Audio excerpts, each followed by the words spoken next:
बिस्मिल्लाहिर्रहमानिर्रहीम। अस्सलामु अलैकुम। आप देख रहे हैं K92 न्यूज और मैं हूं नाइला भट्टी। शामिल करते हैं आज की अहम खबरें।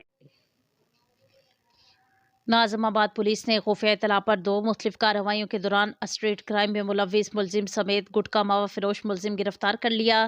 नाज़िमाबाद पुलिस ने पहली कार्रवाई के दौरान मुलजिम यूसुफ वल्द अब्दुल समद को गिरफ्तार कर लिया। मुलजिम के कब्जे से 1 अदद TT pistol, 30 bore load magazine, 1 अदद मोबाइल फोन और नाकदी बरामद हुई। गिरफ्तार मुलजिम के खिलाफ मुकदमा इल्जाम नंबर 520/23 बजुर्म दफा AI-23 आर्म्स एक्ट के तहत मुकदमा दर्ज करके तफ्तीश शुरू कर दी।